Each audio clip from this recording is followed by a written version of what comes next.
nouvel épisode du Harry Rato. Alors, on va commencer sur l'échauffement. Vous allez avoir besoin d'une petite charge et le premier mouvement, ça va être des Jefferson Curl.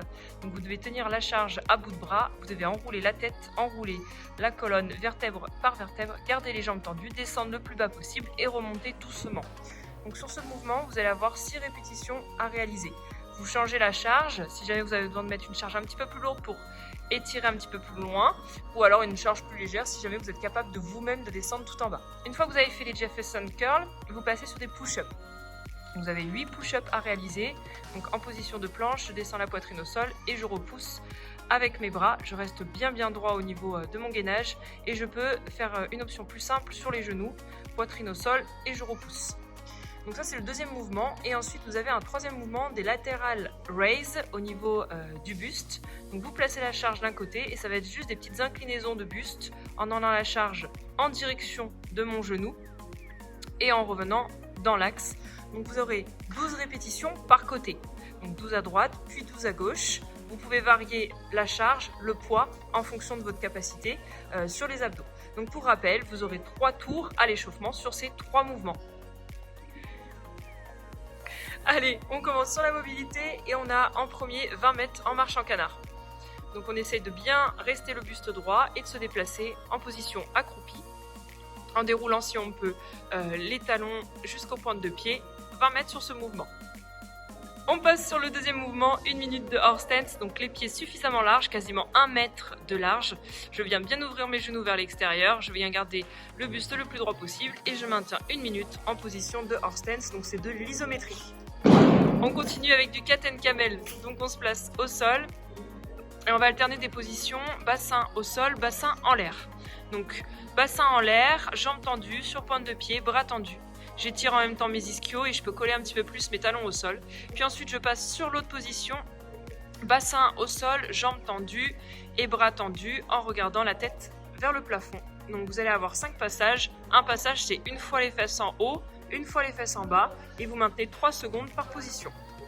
On continue avec un petit peu de cat and dog, donc à 4 pattes. Vous allez alterner la position du roux de dos très rond. On essaie de rentrer son ventre, de rentrer ses côtes et de regarder son nombril, 3 secondes. Et ensuite le dos creux. On essaie de creuser au maximum au niveau de ses lombaires et de regarder la tête en direction du plafond. Donc 8 passages là-dessus. On continue avec un petit peu de mobilité des poignets au sol. Donc vous allez faire tourner vos mains, vos poignets, étirer au niveau des avant-bras dans tous les sens pendant 1 à 2 minutes pour bien préparer les poignets. Et ensuite on aura un peu de shoulder floor. Donc on vient emmener sa tête au sol, on envoie le bras vers l'avant. Si on peut, on tourne sa main vers le plafond et on décolle le bras du sol en gardant le bras tendu au maximum. On reste 3 à 5 secondes et on change de bras à chaque fois. Vous allez alterner sur 6 passages sur ce mouvement.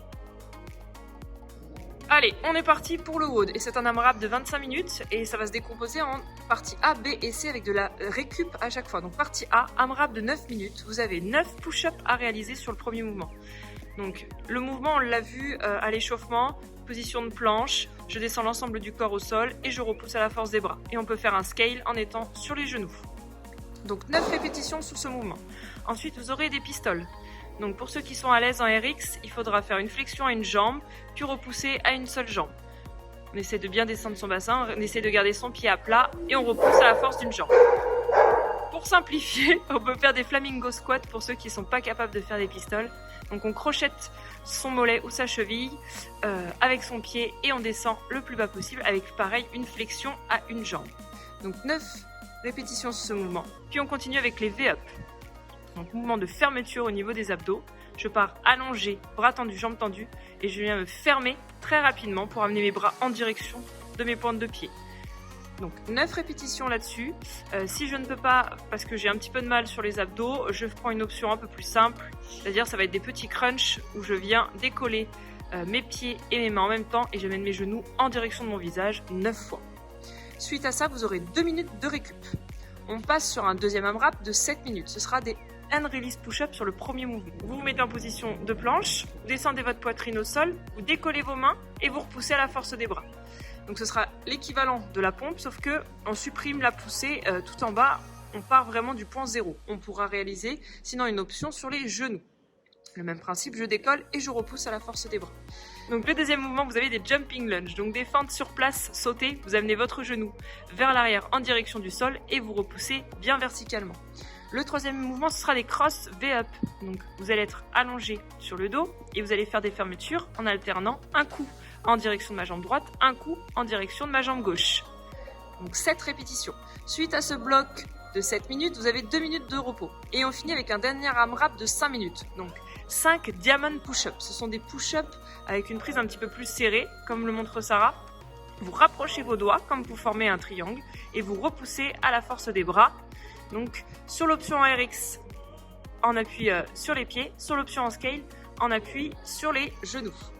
Ensuite, vous avez des crossed jump lunge. Donc ce sont des fentes, sauf que vous allez chercher vraiment un petit peu plus sur le côté à chaque fois, en alternant la jambe droite et la jambe gauche et en sautant. Donc vous aurez 5 répétitions à réaliser. Si jamais vous avez un petit peu de mal sur le saut, vous pouvez juste les faire comme Sarah, au ralenti, sans faire le saut et en posant bien le genou au sol. Et on termine par un dernier mouvement, Spider Abs, 5 répétitions. Vous vous placez au sol, il va falloir réaliser un mouvement de pompe et de ramener le genou en direction de votre coude et de repousser. Et vous pensez à bien alterner à chaque fois le côté, donc 5 répétitions. Comme ce sont des chiffres impairs, vous pensez à changer à chaque tour sur vos AMRAP le côté avec lequel vous commencez. Pour ceux qui ont un petit peu de mal sur les spider abs, vous enlevez la push-up et vous faites un mouvement qui va plus se rapprocher du mountain climber, donc c'est-à-dire une planche, les fessiers serrés, le bassin face au sol et ramener son genou en direction de son coude. Et on clôturera du coup cet AMRAP de 25 minutes avec ce dernier mouvement. On espère que le mot vous aura plu. N'hésitez pas à nous dire vos ressentis, nous dire vos scores en nous identifiant sur les réseaux. Puis bon courage!